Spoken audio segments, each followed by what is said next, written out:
Assalamualaikum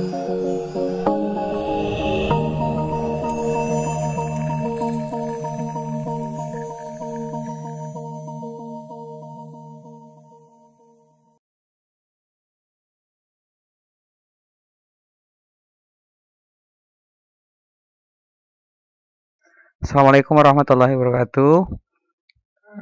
Jumpa lagi di kuliah kalkulus pada pertemuan yang ke-10 ya. Jadi kita sudah melewati materi limit. Nah, kenapa ada materi limit? Nanti ada hubungannya dengan materi turunan ya. Nah, kali ini turunan. Turunan ini sudah dipelajari juga di jenjang sebelumnya. Turunan ini didefinisikan, yaitu turunan pertama suatu fungsi f di titik C gitu ya, itu ada gitu ya, dengan syarat limitnya ada. Jadi turunan pertama itu definisinya seperti ini, f aksen 1 gitu ya, turunan aksen 1 pada titik C, yaitu limit h yang diambil mendekati 0 gitu ya. H-nya sangat kecil mendekati 0, di mana f C tambah H dikurang FC dibagi dengan H. Jadi ini definisi dari turunan ya. Jadi kalau mau dilihat lagi turunan ini sebenarnya bisa diambil motivasinya atau latar belakangnya dari kemiringan ya, gradien. Jadi kalau nanti kalian lihat di Google, kemiringan atau gradien suatu fungsi itu yang memotivasi konsep turunan. Kalau dalam fisika itu ada namanya kecepatan sesaat. Nah, itu juga yang digunakan adalah rumus turunan ya. Nah, kita akan coba gitu ya. Nanti di jenjang sebelumnya saya yakin rumus ini tidak terlalu banyak dipakai ya. Biasanya kita sudah menggunakan aturan turunan gitu ya. Jadi aturan itu digunakan karena untuk menyederhanakan rumus ini gitu ya. Jadi kenapa saya ambil rumus ini? Ini merupakan dasar awal dari konsep turunan. Sedangkan nanti aturan-aturan turunan itu diturunkan untuk mempermudah gitu ya. Daripada harus menghitung yang sulit seperti ini, nanti dipermudah dengan konsep turunan, di mana hasilnya akan sama. Nah, berdasarkan definisi ini, kita akan coba menentukan turunan pertama dari fungsi x kuadrat pada titik 2,4. Gimana di sini 2,4? Silakan diingat kembali, berarti x, y ya. Berarti x-nya 2, y-nya 4 ya. Nah, kita akan lihat turunan pertamanya, maka berdasarkan rumus ini, kita buat turunan pertamanya yaitu turunan pertama pada x.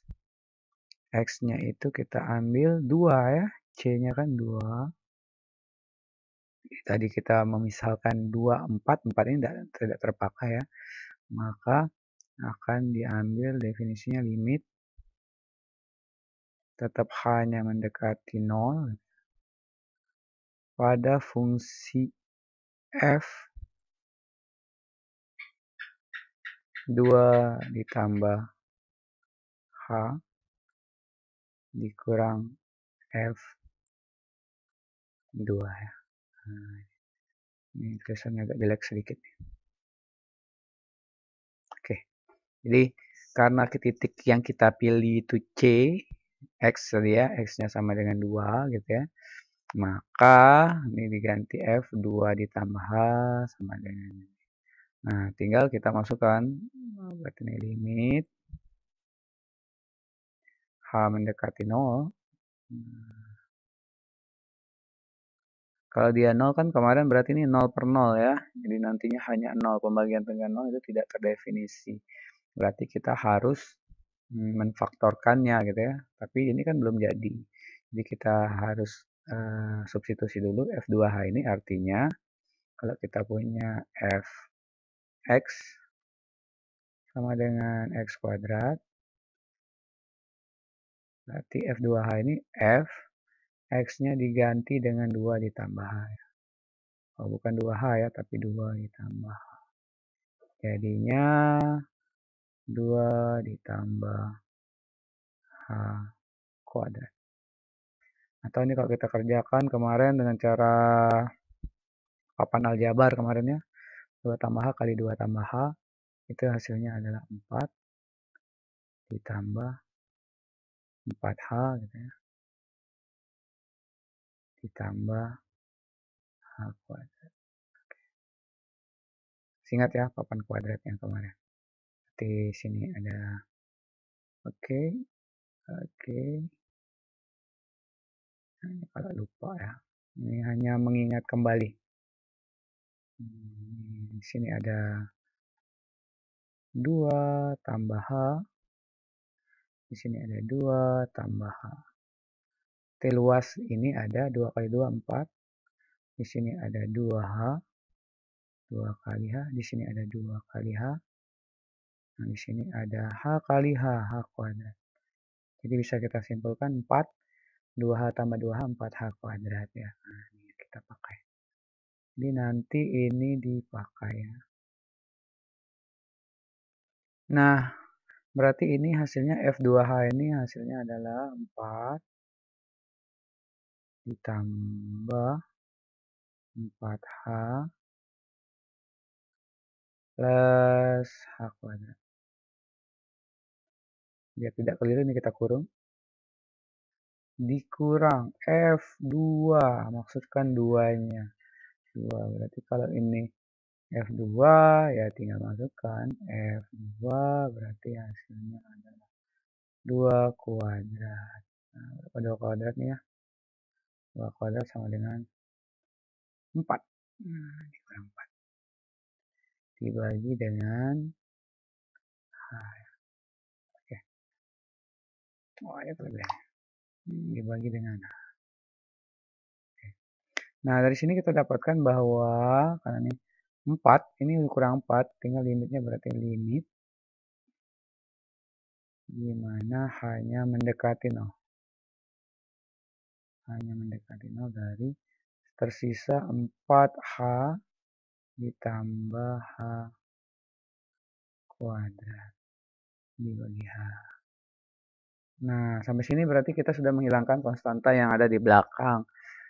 Nah, prinsipnya masih sama. Kalau kita substitusikan ke dengan 0, ini kan masih gagal. Masih pembagian dengan 0 ya. Di 4 kali 0, 0 ditambah 0 kuadrat, 0. Jadi bentuknya masih 0 per 0. Kemarin limit kalau 0 per 0 itu tidak bisa dikerjakan ya, tidak terdefinisi.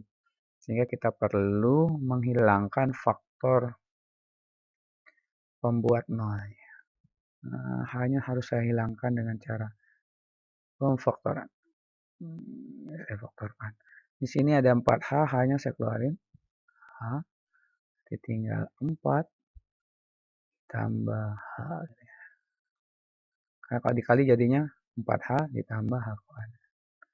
Kenapa hanya dikeluarkan? Karena tadi saya mengharapkan ini hilang. Nah, harapan saya seperti itu. Sehingga ini saya peroleh limit H mendekati 0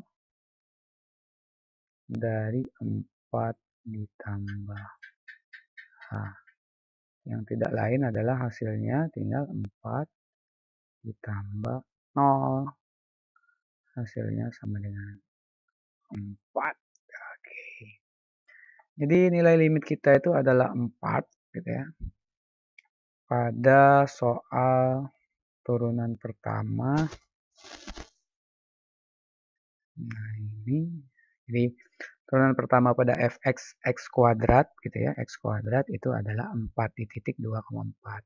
Karena kita ambil C-nya kan 2. Ini kan X-nya ya 2. Jadi Y-nya tak berpengaruh ya. Nah, bisa. Oke, ini 4. Nah, jadi inilah yang menjadi latar belakang penurunan rumus turunannya. Jadi turunan itu muasalnya dari konsep limit. Nah, cuma ada pertanyaan, Pak. Saya di jenjang sebelumnya ini tidak mengenal ini gitu ya. Malah yang saya kenal itu yang lebih gampang. Yang lebih gampang maksudnya seperti ini. Saya punya fx sama dengan x kuadrat.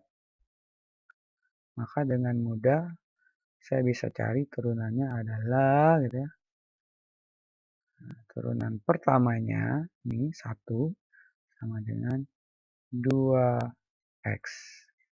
Nah, karena 2 kali 1 pangkatnya dikurang 1. Jadi di sini bentuk umumnya sebenarnya bisa menjadi 1x kuadrat. Cuma diturunkan menjadi 2 kali 1, ya. Kemudian x-nya pangkatnya dikurang 1. Kan diturunkan ya. Dari 2 kurang 1 jadinya pangkat 1. Sehingga diperoleh hasil ini. Nah, cuma tadi titiknya 2,4. Nah, karena pada titik 2,4 berarti titiknya 2,4. Berarti ya fx ini tinggal diganti menjadi turunan pertama pada 2. Ganti x-nya sama dengan 2, berarti tinggal 2 dikali 2. Hasilnya adalah 4. Nah, sama saja ya. Jadi sama saja hasilnya yang kita peroleh ini 4. Nah, ini lebih gampang. Nah, kalau ini namanya aturan turunan. Karena kalau kita menghitung dengan cara yang panjang tadi, yang ini, dengan limit, itu membutuhkan waktu yang lumayan lama gitu ya. Setelah itu juga kita membutuhkan tempat yang banyak. Sehingga dengan teknik-teknik ini, ditemukanlah aturan-aturan yang nantinya akan menjadi aturan dasar untuk turunannya. Tapi kalau ditanya motivasinya dari mana, latar belakangnya di mana, latar belakangnya itu awalnya dari konsep limit. Jadi kenapa kita mempelajari limit? Karena dipakai di konsep turunan. Oke, kita lanjutkan lagi. Ini beberapa aturan turunan. Jadi kita tinggalkan definisi limit untuk turunannya. Kita pakai cara yang lebih gampang, tetapi hasilnya kan sama. Jika saya punya aturan yang utama, saya punya fungsi fx ya, sama dengan a konstan x n gitu ya, maka turunannya itu adalah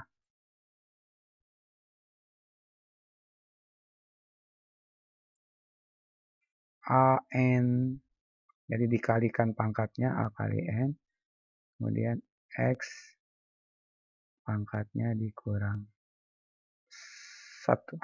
Nah, jadi ini untuk aturan utama. Jangan lupa ini aturan utamanya.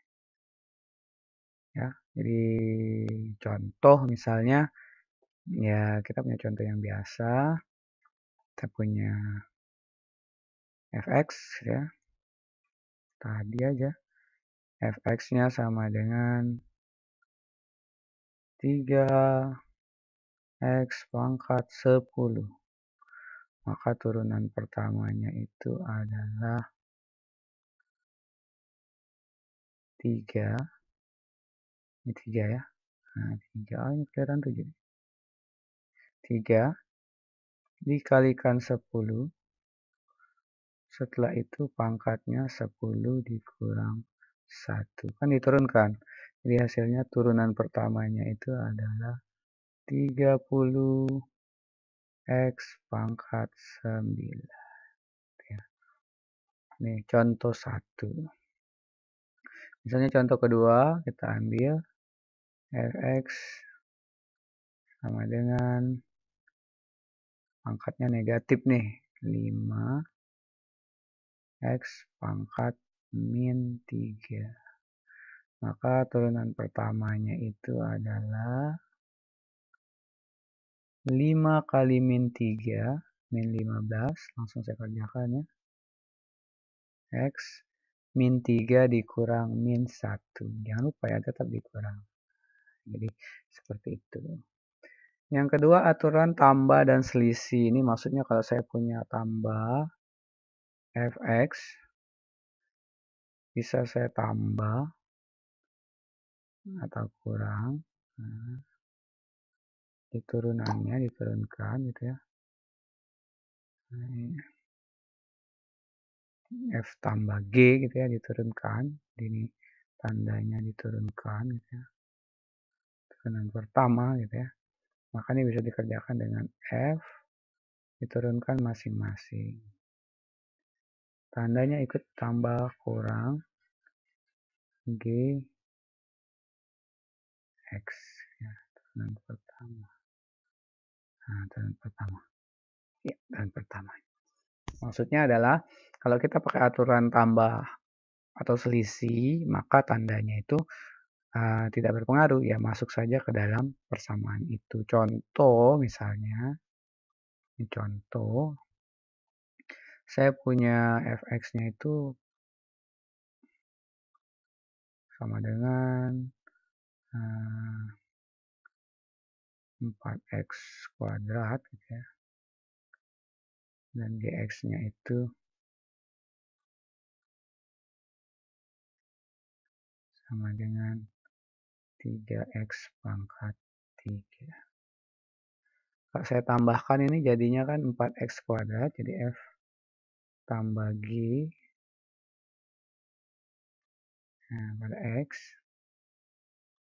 itu jadinya adalah 4x kuadrat min 3x pangkat 3. Nah, maksudnya adalah kalau kita turunkan ini, kita mau cari turunannya, f tambah g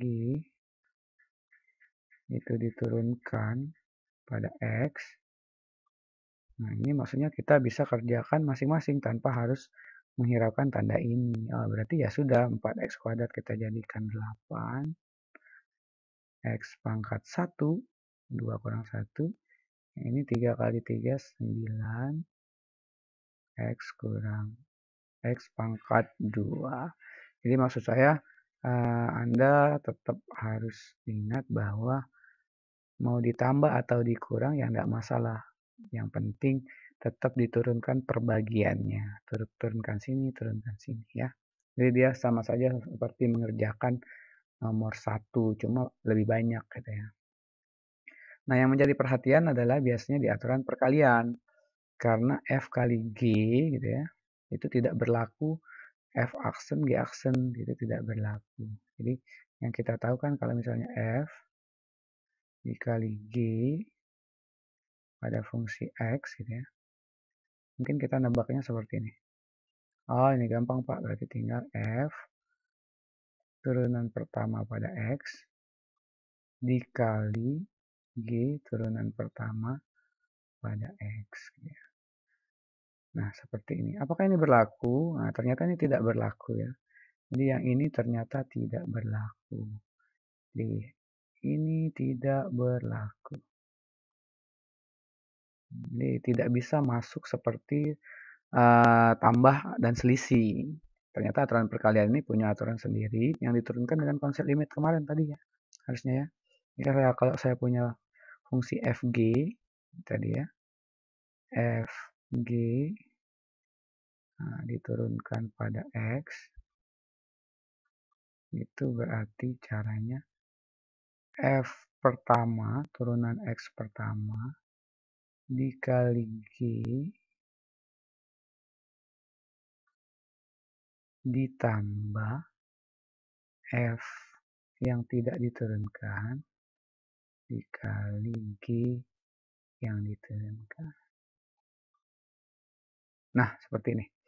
Jadi, dia tidak bisa langsung turunan masing-masing dikalikan, tetapi dia pakai sepasang-sepasang. F diturunkan dikali G ditambah F dikali G yang diturunkan.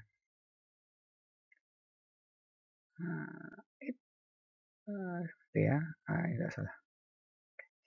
Nah, sedangkan aturan pembagiannya adalah tidak bisa juga langsung dibagi. Aturan pembagian itu ternyata kalau saya punya F dibagi dengan G, turunannya pada X, itu caranya hampir sama dengan perkalian. F, Gx, cuma dia dikurang. Gantian, tetap sama. Tapi di sini tidak boleh terbalik karena satunya kan kurang. Hati-hati. dibagi dengan GX yang dikuadratkan. Oke. Nah, jadi dari mana dapat ini? Ini dapatnya dari aturan turunan yang tadi. Pakai limit ya harusnya. Cuma ini dibakukan seperti ini. Nah, contohnya nanti kita cek di belakang ya. Yang penting ininya ngerti ya. Nah, kita cek contoh yang pertama. Misal untuk aturan, misalnya kita punya f x gitu ya.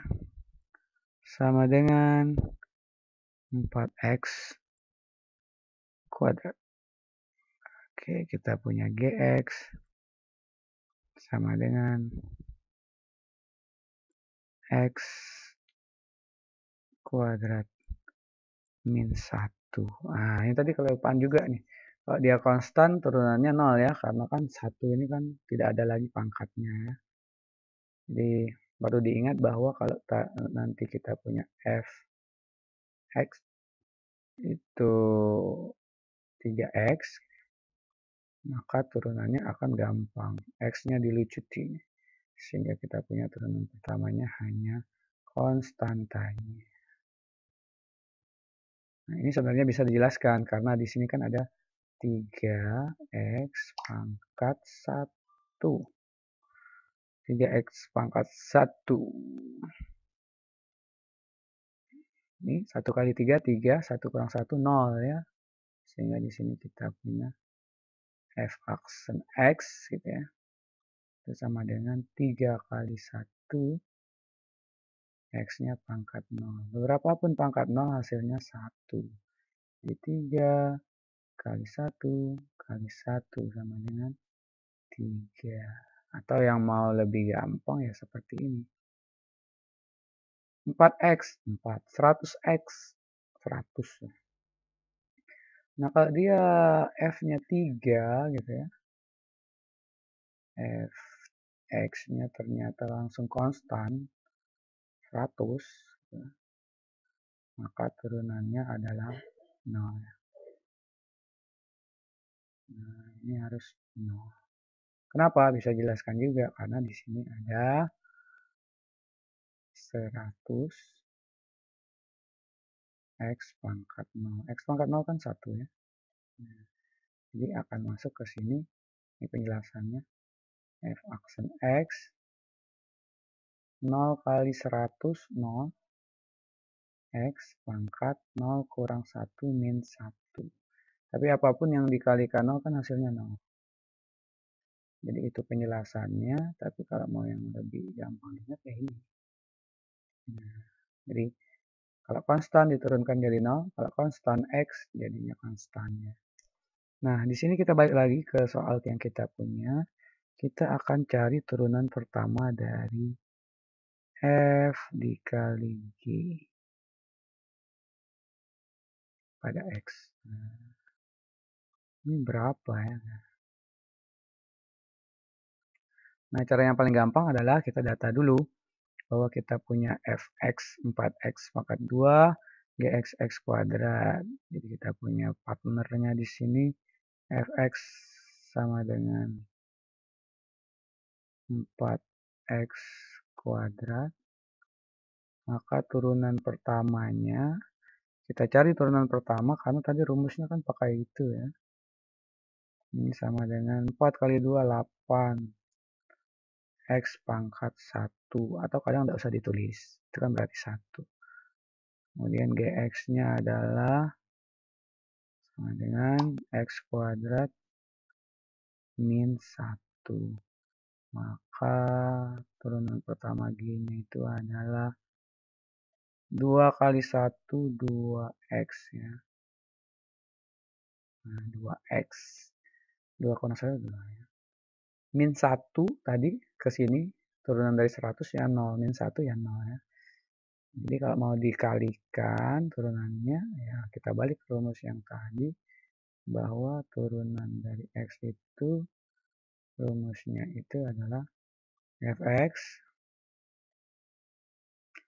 turunan pertamanya dikali gx. Jadi ini fungsi kita mendaftarkannya. ditambah kebalikannya, nah, X-nya tidak diturunkan, tapi GX-nya yang diturunkan. Oke. Nah, pada mata kuliah ini, kalau Anda sudah paham, Anda tinggal mendapatkan F aksen X-nya 8X. GX-nya berapa? 2X. Yang belum diturunkan Fx-nya 4X kuadrat. Sedangkan, oh salah ya ini, maaf. Yang ini maksudnya, ini salah. Jadi kalau kita cek lagi nih, Fx 8X, Gx-nya itu adalah X kuadrat min 1. Nah, apa nih? X kuadrat min 1. Fx-nya 4X kuadrat, Gx-nya adalah 2X. Oke, sampai di sini boleh ya. Jadi minimal nanti jawabannya pas ujian Anda bisa mengerjakan atau mensubstitusi sampai F aksen X, Gx ditambah ini. Ini udah oke. Kalau mau disederhanakan lagi boleh dikali lagi, ini boleh. Nah, terus kalau ditanyakan F, G gitu ya. Nah, ini sama juga nih. Karena kita sudah dapat nilainya. Nanti tinggal substitusi saja. F aksen X, Gx hampir sama dengan di atas. Cuma dia dikurang. F aks, oh tidak aksennya, Fx kali Gx. Aksen turunannya ya. Dibagi Gx kuadrat. Dikuadratkan. Nah, setelah itu ya kita tinggal daftarkan. F aksen X tadi 8X. Gx-nya itu X kuadrat min 1. Dikurang Fx-nya itu adalah 4X kuadrat. Dikali 2X. Dibagi dengan Gx. Itu adalah X kuadrat min 1. Tapi jangan lupa ini dikuadratkan.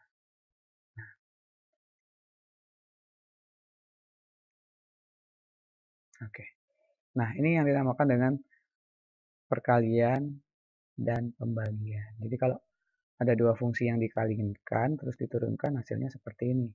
Ada dua fungsi yang dibagikan, terus turunannya seperti ini ya.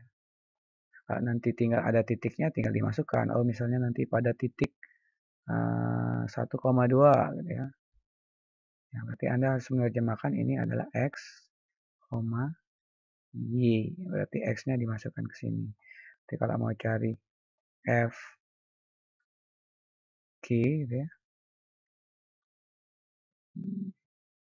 Pada 1, nah, karena kan X-nya ya.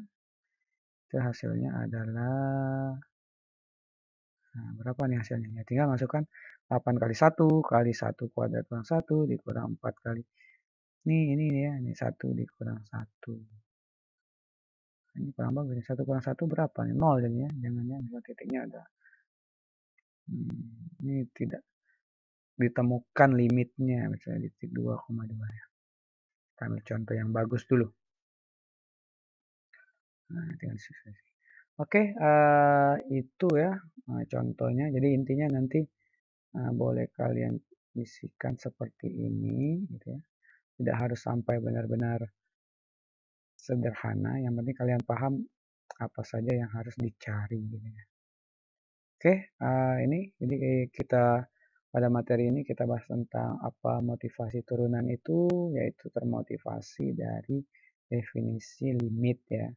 Kemudian karena definisi limit cukup lama gitu ya, pengerjaannya muncullah aturan-aturan baku dalam turunan. Nah, ini yang saya jelaskan hanya beberapa ya. Mungkin di buku tertentu lebih banyak lagi.